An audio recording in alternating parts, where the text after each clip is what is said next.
खेल की दुनिया हमेशा से लोगों को बहुत पसंद रही है। पूरी दुनिया में फैंस में जोश और एक्साइटमेंट भर देती है। कुछ सालों में फैंटेसी स्पोर्ट्स प्लेटफॉर्म्स के आने से इसमें एक नया डिमेंशन जुड़ गया है। इन प्लेटफॉर्म्स में ड्रीम 11 इंडिया में एक जाना माना नाम बन गया है। लाखों यूजर्स को अपनी यूनिक बातों से अट्रैक्ट कर रहा है। ड्रीम 11 फैंस को आने वाले मैचेस के रियल प्लेयर्स को सिलेक्ट करके अपनी वर्चुअल टीम्स बनाने की परमिशन देता है। यूजर्स असली गेम्स में इन प्लेयर्स के परफॉर्मेंस के बेस पर पॉइंट्स कमाते हैं। ये वर्चुअल टीम मैनेजमेंट और दूसरों के अगेंस्ट कंपीट करने का थ्रिल ड्रीम 11 को बहुत पॉपुलर बना दिया है। लेकिन प्लेटफॉर्म के लीगल स्टेटस और फाइनेंशियल ट्रांजैक्शंस के साथ इसके एसोसिएशन ने डिबेट्स और कंट्रोवर्सीज को जन्म दिया है। ये ऐसे ड्रीम 11 की लीगल स्टैंडिंग की इंट्रिकेसीज में जाता है। इसे स्किल के गेम के रूप में क्लासिफिकेशन और इससे जुड़े रेगुलेटरी चैलेंजेस की जांच करता है। इसके अलावा ये उन कंट्रोवर्सीज और इंसिडेंट्स पर लाइट डालता है जिन्होंने प्लेटफॉर्म को परेशान किया है। इसकी इंटेग्रिटी और सोसाइटल इंपैक्ट के बारे में कंसर्न्स पैदा करता है। ऐसे इंडिया में इलीगल बेटिंग के ब्रॉडर लैंडस्केप को भी एक्सप्लोर करता है।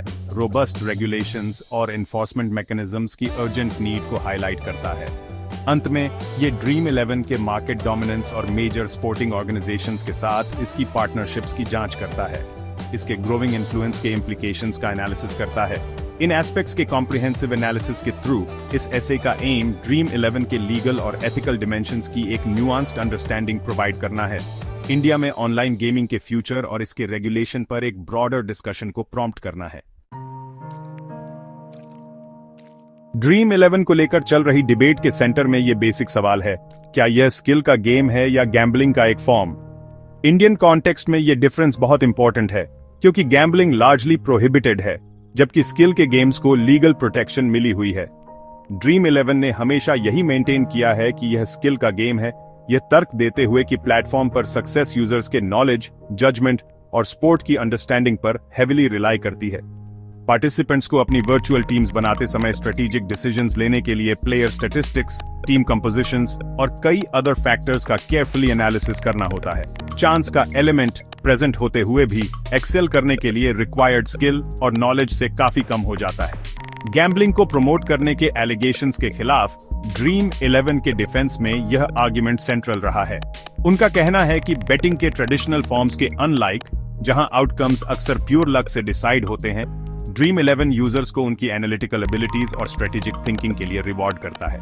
प्लेटफॉर्म रिसर्च, एनालिसिस और इन्फॉर्म्ड डिसीजन मेकिंग की इंपॉर्टेंस पर एम्फसाइज करता है, यह तर्क देते हुए कि ये एलिमेंट्स अल्टीमेटली एक यूजर की सक्सेस को डिटरमिन करते हैं। ये स्टैंस एक लार्ज यूजर बेस के साथ रेजोनेट हुआ है, जो ड्रीम 11 को गैम्बलिंग के फॉर्म के बजाय एक ऐसे प्लेटफॉर्म के रूप में देखते हैं जो उनके स्पोर्टिंग एक्यूमेन को टेस्ट करता है। उनका कहना है कि प्लेटफॉर्म पर उनकी सक्सेस गेम की उनकी अंडरस्टैंडिंग और अवेलेबल डेटा के बेस पर इन्फॉर्म्ड डिसीजंस लेने की उनकी एबिलिटी का प्रमाण है। हालांकि क्रिटिक्स का तर्क है कि चांस के एलिमेंट को पूरी तरह से इग्नोर नहीं किया जा सकता है। ड्रीम 11 का लीगल स्टेटस 2021 में एक सिग्निफिकेंट टर्निंग पॉइंट पर पहुंच गया, जब सुप्रीम कोर्ट ऑफ इंडिया ने एक लैंडमार्क जजमेंट दिया। कोर्ट ने हाई कोर्ट के पिछले रूलिंग को अपहेल्ड किया, जिसने ड्रीम 11 को स्किल के गेम के रूप में क्लासिफाई किया और इसे गैम्बलिंग लॉज के दायरे से एग्जेम्प्ट कर दिया। यह डिसीजन ड्रीम 11 और इंडिया में तेजी से बढ़ती ऑनलाइन गेमिंग इंडस्ट्री के लिए एक बड़ी विक्ट्री थी। सुप्रीम कोर्ट ने अपने रूलिंग में स्वीकार किया कि फैंटेसी स्पोर्ट्स में चांस का एक एलिमेंट मौजूद हो सकता है, लेकिन एक यूजर की सक्सेस को डिटरमिन करने वाला डोमिनेंट फैक्टर स्किल था। कोर्ट ने एम्फसाइज किया कि यूजर्स को ड्रीम 11 जैसे प्लेटफॉर्म्स पर एक्सेल करने के लिए कंसिडरेबल नॉलेज, स्ट्रेटजी और जजमेंट एम्प्लॉय करने की आवश्यकता होती है। इस रूलिंग ने ड्रीम 11 के ऑपरेशंस को मच नीडेड लीगल क्लैरिटी और लेजिटिमेसी प्रोवाइड की। इसने लाखों यूजर्स और इन्वेस्टर्स को आश्वस्त किया, प्लेटफॉर्म के ग्रोथ और पॉपुलैरिटी को आगे बढ़ाया। जजमेंट ने सिमिलर डोमेन में ऑपरेट करने वाले अदर ऑनलाइन गेमिंग प्लेटफॉर्म्स के लिए एक प्रेसिडेंट भी सेट किया। इसने स्किल के गेम्स और गैम्बलिंग के बीच अंतर करने के लिए एक लीगल फ्रेमवर्क एस्टैब्लिश किया, इंडस्ट्री को कॉम्प्लेक्स रेगुलेटरी लैंडस्केप में नेविगेट करने के लिए एक रोड मैप प्रोवाइड किया। हालांकि सुप्रीम कोर्ट का रूलिंग बिना आलोचना के नहीं था। कुछ लोगों ने तर्क दिया कि जजमेंट ऐसे प्लेटफॉर्म्स से जुड़े एडिक्शन और फाइनेंशियल रिस्क्स की पोटेंशियल को एडिक्वेटली एड्रेस करने में विफल रहा। उन्होंने तर्क दिया कि स्किल के गेम के एस्पेक्ट पर कोर्ट का नैरो फोकस ऑनलाइन गेमिंग के ब्रॉडर सोसाइटल इंप्लीकेशंस को ओवरलुक कर गया। ये कंसर्न्स डिबेट्स को फ्यूल करते रहते हैं और इंडस्ट्री के रैपिड ग्रोथ के पोटेंशियल डाउनसाइड्स को एड्रेस करने के लिए मोर कॉम्प्रिहेंसिव रेगुलेशंस की मांग करते हैं। अपनी लीगल विक्ट्री और वाइडस्प्रेड पॉपुलैरिटी के बावजूद ड्रीम 11 कंट्रोवर्सीज और इंसिडेंट्स के बिना नहीं रहा है। इन इवेंट्स ने प्लेटफॉर्म की इंटेग्रिटी और इसके पोटेंशियल सोसाइटल इंपैक्ट के बारे में कंसर्न्स पैदा की है। ऐसा ही एक इंसिडेंट महाराष्ट्र में एक पुलिस ऑफिसर से जुड़ा था, जिसे ड्रीम 11 पर एक सिग्निफिकेंट अमाउंट जीतने के बाद सस्पेंड कर दिया गया था। इंसिडेंट ने आउटरीच स्पार्क किया और प्लेटफॉर्म की इनसाइडर इंफॉर्मेशन और पोटेंशियल कॉन्फ्लिक्ट्स ऑफ इंटरेस्ट के प्रति वल्नरेबिलिटी के बारे में क्वेश्चंस उठाए। इसने ऐसे इंसिडेंट्स को रोकने और पब्लिक ट्रस्ट बनाए रखने के लिए स्ट्रिक्टर रेगुलेशंस की आवश्यकता को हाईलाइट किया। एक और कंट्रोवर्सी तब पैदा हुई जब ड्रीम 11 2020 में इंडियन प्रीमियर लीग का टाइटल स्पॉन्सर बना। क्रिटिक्स ने तर्क दिया कि स्पॉन्सरशिप डील ने एक ऐसे प्लेटफॉर्म को नॉर्मलाइज और ग्लैमराइज किया जो पोटेंशियली एडिक्शन और फाइनेंशियल रूइन का कारण बन सकता है।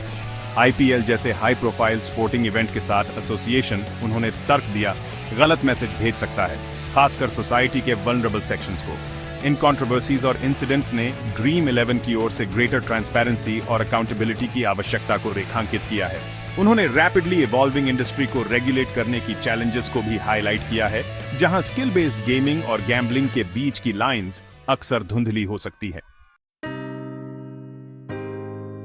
सेक्शन 5, ऑनलाइन प्लेटफॉर्म्स का डार्क साइड, इलीगल बेटिंग और साइबर सिक्योरिटी रिस्क्स।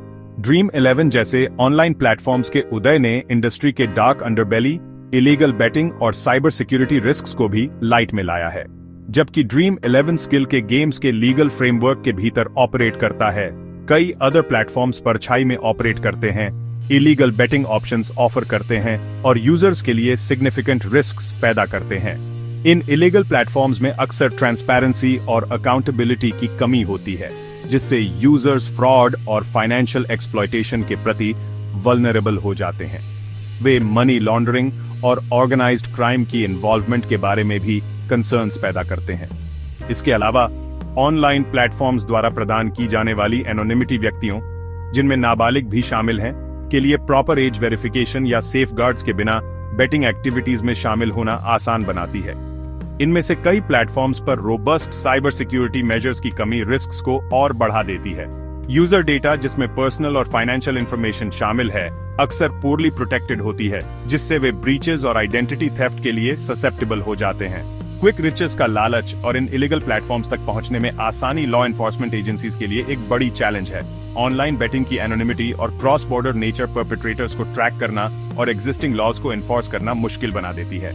यह सिचुएशन इलीगल बेटिंग के बढ़ते थ्रेट से निपटने और यूजर्स को इसके हार्मफुल कॉन्सिक्वेंसेस से प्रोटेक्ट करने के लिए ग्रेटर अवेयरनेस, स्ट्रिक्टर रेगुलेशंस और एनहांस्ड साइबर सिक्योरिटी मेजर्स की अर्जेंट नीड को रेखांकित करती है।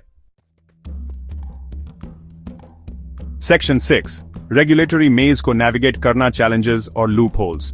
इंडिया में ऑनलाइन गेमिंग इंडस्ट्री अपने रैपिड ग्रोथ और इकोनॉमिक पोटेंशियल के बावजूद कॉम्प्लेक्स और अक्सर एम्बिग्युअस रेगुलेटरी लैंडस्केप के कारण सिग्निफिकेंट चैलेंजेस का सामना करती है। Existing legal framework, largely outdated laws पर बेस्ड, ऑनलाइन प्लेटफॉर्म्स के डायनामिक नेचर और स्किल के गेम्स और गैम्बलिंग के बीच धुंधली लाइंस के साथ पेस बनाए रखने के लिए संघर्ष करता है। प्राथमिक चैलेंजेस में से एक ऑनलाइन गेमिंग के लिए एक सेंट्रल रेगुलेटरी अथॉरिटी की कमी है। अ यूनिफाइड अप्रोच की इस एब्सेंस ने एक फ्रैगमेंटेड इकोसिस्टम को जन्म दिया है, जहां अलग अलग स्टेट्स के अलग अलग रेगुलेशंस हैं, जिससे ऑपरेटर्स और यूजर्स के लिए कंफ्यूजन और अनसर्टेनिटी पैदा होती है। क्लैरिटी की यह कमी रेगुलेशंस को इफेक्टिवली एनफोर्स करना भी मुश्किल बना देती है और लूप होल्स पैदा करती है, जिनका इलीगल ऑपरेटर्स फायदा उठा सकते हैं। एक और चैलेंज स्किल के गेम्स और गैम्बलिंग के बीच अंतर करना है, खासकर ऑनलाइन रेल्म में। जबकि ड्रीम 11 पर सुप्रीम कोर्ट के रूलिंग ने कुछ क्लैरिटी प्रोवाइड की, स्किल डोमिनेंस को डिटरमिन करने के क्राइटेरिया सब्जेक्टिव हो सकते हैं और इंटरप्रिटेशन के लिए ओपन है। यह एम्बिग्युइटी नए और इनोवेटिव गेम फॉर्मेट्स को रेगुलेट करना चैलेंजिंग बनाता है, जो ऑनलाइन गेमिंग इंडस्ट्री में कॉन्स्टेंटली इमर्ज होते हैं। इसके अलावा existing laws user addiction, under age gambling और ऑनलाइन गेमिंग के सोशल इंपैक्ट जैसे इश्यूज को एडिक्वेटली एड्रेस नहीं करते हैं। यह इनएडिक्वेसी कॉम्प्रिहेंसिव लेजिस्लेशन की आवश्यकता को हाईलाइट करती है, जो इंडस्ट्री के मल्टीफैसेटेड नेचर पर विचार करती है और यूजर्स की प्रोटेक्शन और पोटेंशियल हार्म्स को कम करने के लिए रोबस्ट सेफगार्ड्स प्रोवाइड करती है। सेक्शन 7 लीगल फ्रेमवर्क को स्ट्रेंथन करना, इफेक्टिव रेगुलेशन के लिए रिकमेंडेशंस। ऑनलाइन गेमिंग इंडस्ट्री द्वारा पेश की जाने वाली चैलेंजेस को एड्रेस करने के लिए एक मल्टी प्रोंग्ड अप्रोच की आवश्यकता है, जिसमें लीगल फ्रेमवर्क को स्ट्रेंथन करना, एनफोर्समेंट मैकेनिज्म्स को एनहांस करना और रिस्पॉन्सिबल गेमिंग प्रैक्टिसेस को प्रमोट करना शामिल है। एक क्रूशल स्टेप इंडिया में ऑनलाइन गेमिंग के लिए एक सेंट्रल रेगुलेटरी बॉडी एस्टैब्लिश करना है। इस बॉडी के पास यूनिफॉर्म रेगुलेशंस फॉर्मुलेट करने, ऑपरेटर्स को लाइसेंसेस इश्यू करने और एस्टैब्लिश्ड स्टैंडर्ड्स के साथ कंप्लायंस इंश्योर करने का अथॉरिटी होना चाहिए।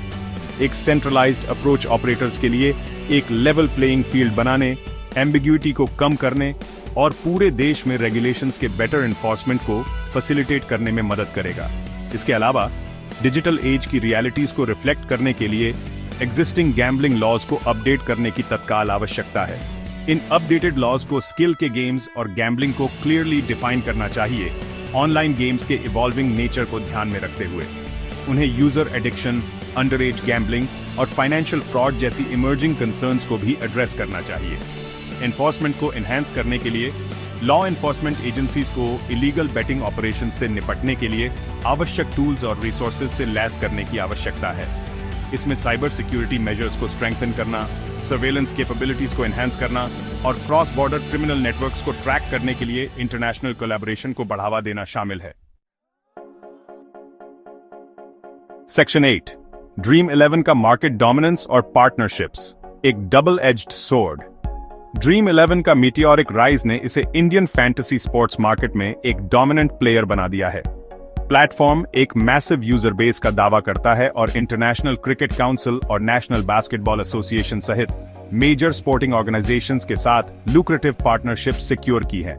हालांकि यह डोमिनेंस अपॉर्चुनिटीज और चैलेंजेस दोनों प्रेजेंट करता है। एक तरफ रिनाउंड स्पोर्टिंग बॉडीज के साथ ड्रीम 11 की पार्टनरशिप्स इसे लेजिटिमेसी और वाइडर ऑडियंस तक पहुंच प्रोवाइड करती हैं।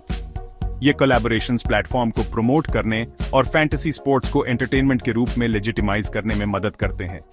यूजर्स और रेवेन्यू के इन्फ्लक्स से ड्रीम 11 को अपने प्लेटफॉर्म को इंप्रूव करने, यूजर एक्सपीरियंस को एनहांस करने और अपनी ऑफरिंग्स का विस्तार करने में इन्वेस्ट करने की भी अनुमति मिलती है।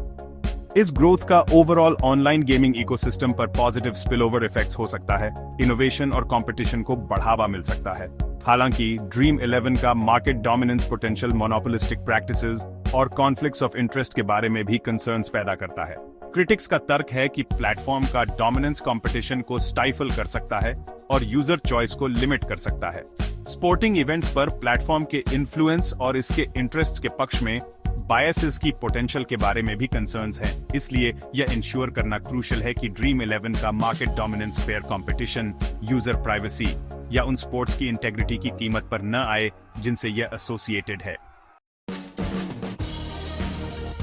सेक्शन 9 कंक्लूजन, इनोवेशन और रेगुलेशन के बीच बैलेंस बनाना।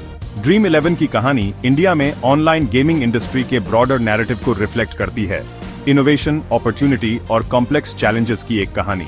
जबकि ड्रीम 11 जैसे प्लेटफॉर्म्स ने लाखों यूजर्स को स्पोर्ट्स के साथ एंटरटेनमेंट और एंगेजमेंट के लिए एक नया रास्ता प्रदान किया है, उनके उदय ने रेगुलेटरी गैप्स और सोसाइटल कंसर्न्स को भी एक्सपोजे किया है।